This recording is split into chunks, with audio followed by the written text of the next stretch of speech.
बाबा के यहां से आता हूं। इसलिए खाटू श्याम बाबा की मेहरबानी से, क्योंकि मनमोहन भी तो वही है, अरे मनमोहन भी तो उन्हीं का नाम है दूसरा।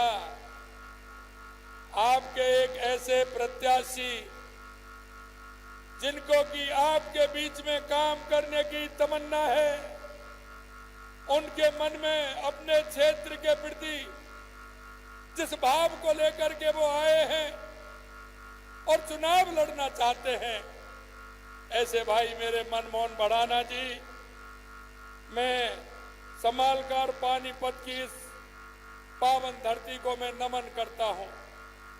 ये पानीपत ऐतिहासिक नगर है जिसे हम कहते हैं कुरुक्षेत्र, जो इस क्षेत्र में आपको सभी को पता है, एक ऐसा क्षेत्र जहां पांडवों द्वारा बसाया गया था। इसका अतीत अत्यंत गौरवशाली है, वर्तमान में उज्जवल है। इतिहास में पानीपत के 3 महासंग्रामों की यह रणस्थली रहा है। मैं आपसे कहना चाहता हूं मेरे भाई और बहनों, हमारी संस्कृति के लिए, हमारी विरासत के लिए इस जमीन ने, इस भूमि ने कितना बड़ा काम किया है कि हमारी सनातन और हमारी संस्कृति सर्वश्रेष्ठ बनाने का काम इस पानीपत की धरती ने किया है। आज मैं इस पावन धरा में आने का सौभाग्यशाली समझता हूं और मैं चाहता हूं कि इस पावन धरती का जो ऐतिहासिक यहाँ के लोगों का योगदान रहा है, यहाँ के हमारे पूर्वजों का जो योगदान रहा है, वो आपके सामने है। मैं आपका पड़ोसी राज्य का होने के, मुख्यमंत्री होने के नाते हम सबका कर्तव्य बनता है कि हम सब मिलकर के हमारे इस हरियाणा को आगे बढ़ाने का काम करें, हमारे राजस्थान को बढ़ाने का काम करें और हमारे देश को विकसित बनाने का काम हम सबको मिलकर के करना है। मैं आपसे इतना कहना चाहता हूं कि आप सभी का जोश मुझे बता रहा है कि आपने इस बार समालका में भाजपा की जीत का फैसला कर लिया है।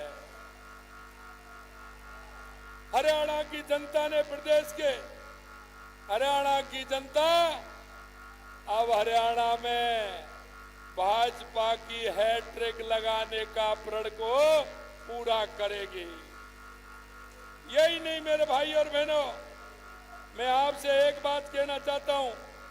आपके श्री हमारे मुख्यमंत्री नायब सिंह जी सैनी जी को मैं अच्छी तरह से जानता हूं।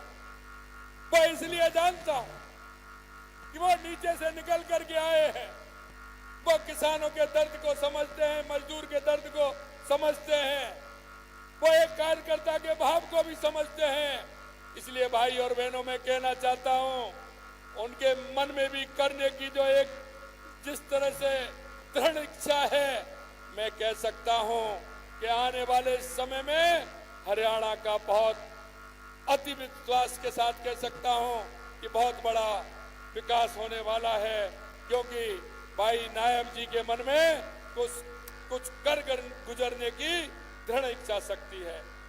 आपने और हमने हरियाणा में पहले कांग्रेस की सरकारें देखी है। मैं आपसे यही कहना चाहता हूं, मित्रों अभी जिक्र कर रहे थे हमारे मनमोहन जी कांग्रेस के घोषणा पत्र की और हमारे संकल्प पत्र की।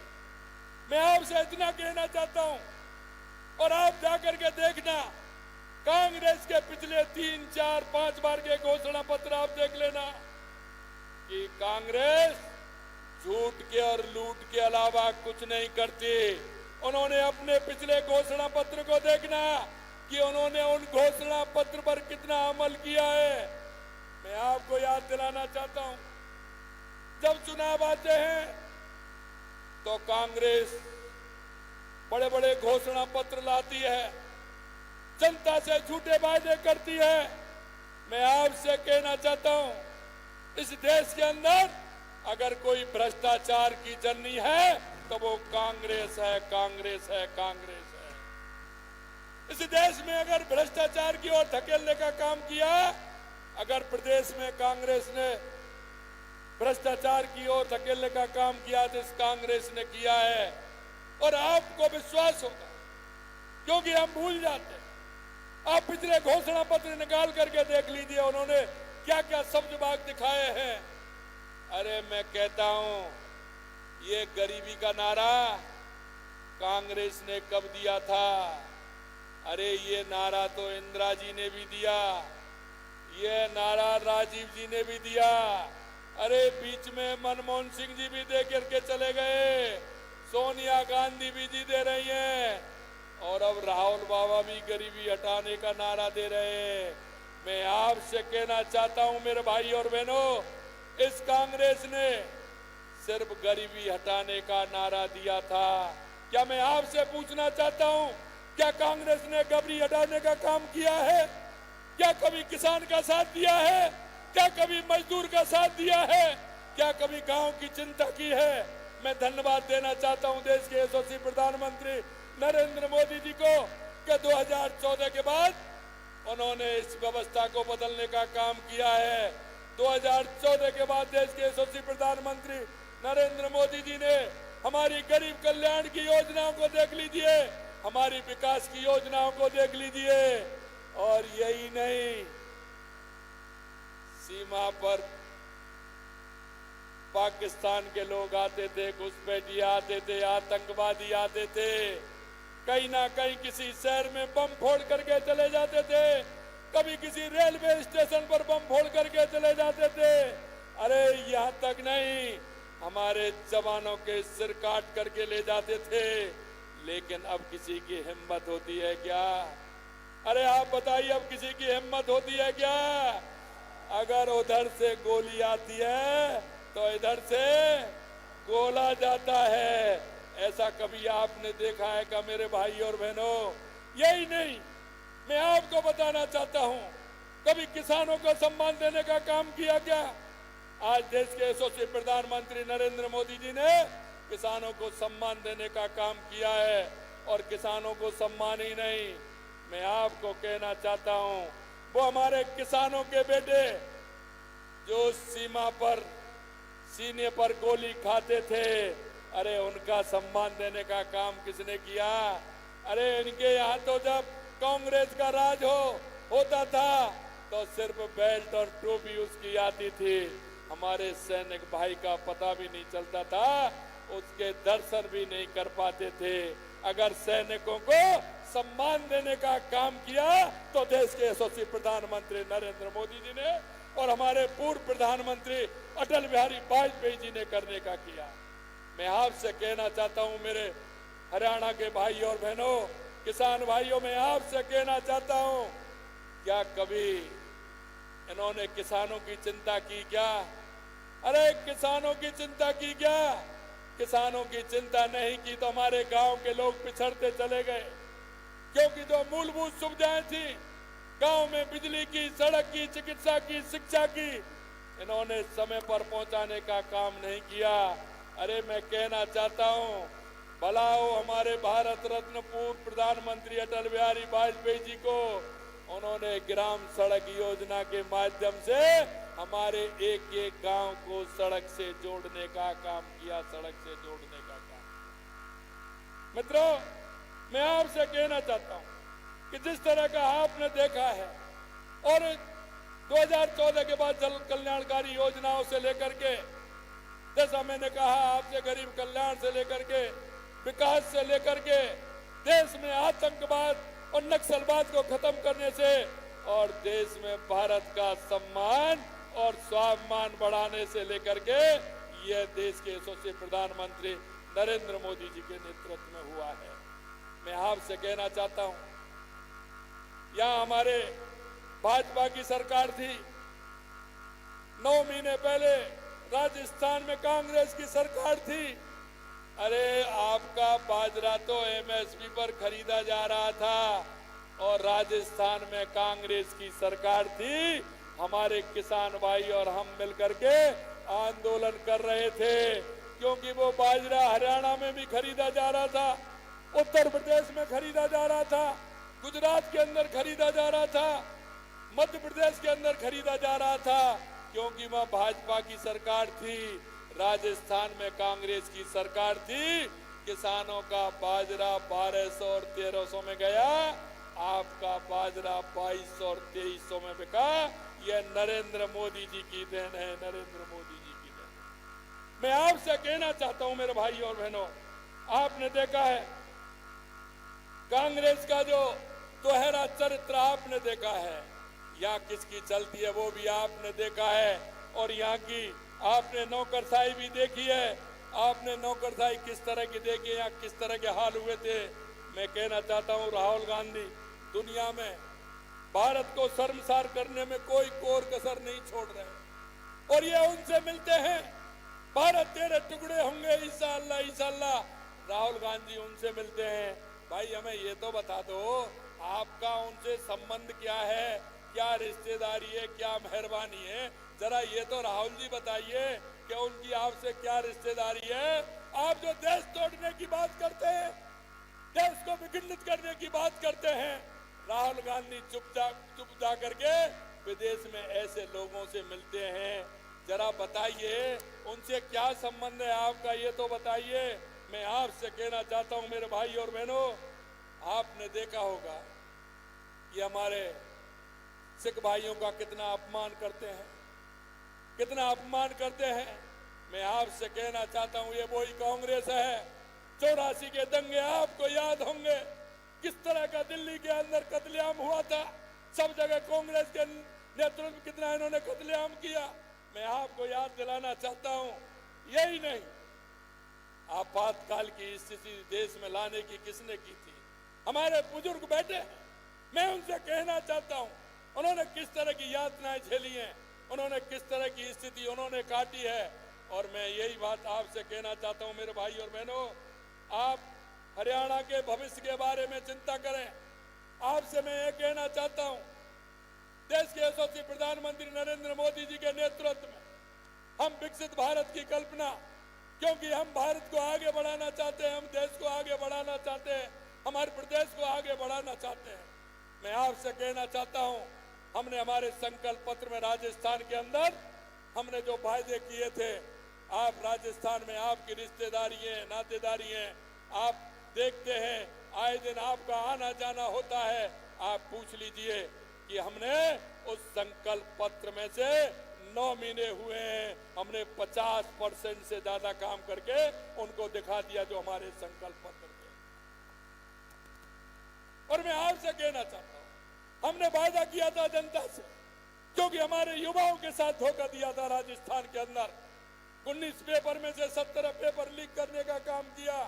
अरे तुम क्या जानते हो कांग्रेस वालों, अगर किसान का मजदूर का दर्द तो हम जानते हैं। हमारा वो किसान भाई रात के अंधेरे में अपने बच्चों को पढ़ाने के लिए किस तरह से अपने साहूकार से पैसे लेकर के आता है, वो किसी को बताता नहीं, और वो अपने बच्चे को कोचिंग के माध्यम से अपना मकान दिला करके, कमरा दिला करके वो पढ़ाता है। लेकिन जब वो पेपर देता है, बेटा अपने पिताजी को विश्वास दिलाता है कि मैं पढ़ करके नंबर लेकर के आऊंगा, पिताजी पर विश्वास होता है, उसके लिए सुविधाएं देता है। लेकिन ये पिता और पुत्र के बीच में भी ये कांग्रेस वाले उन दोनों के बीच में भी ऐसी खाई पैदा कर देते हैं।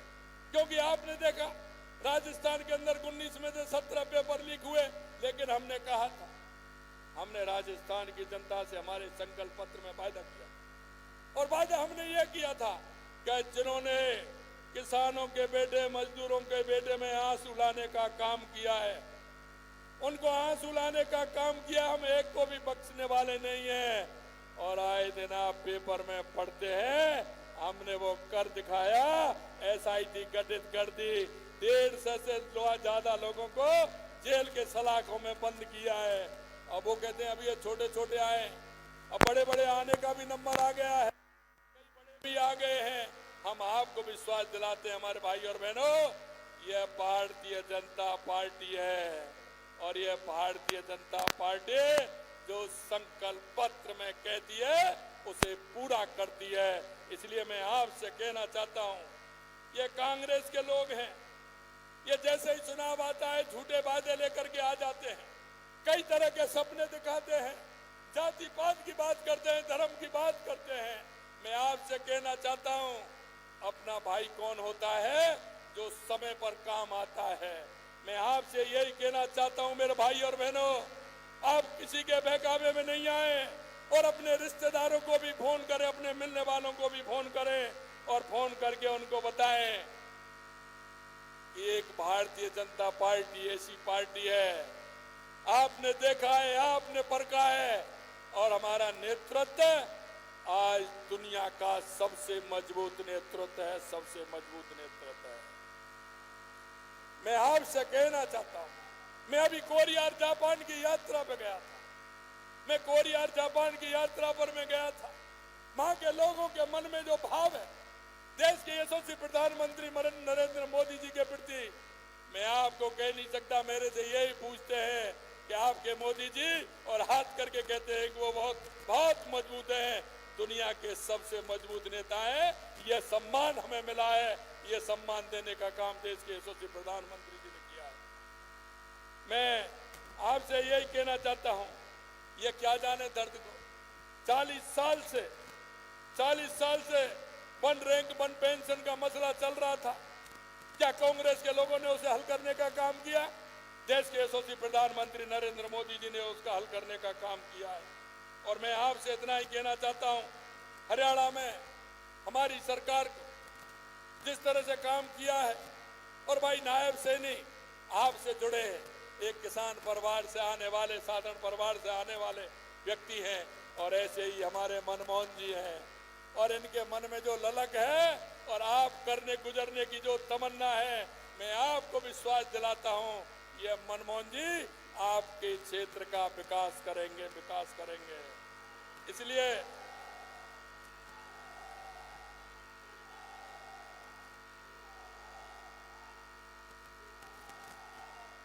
मैं आपसे एक बात और कहना चाहता हूं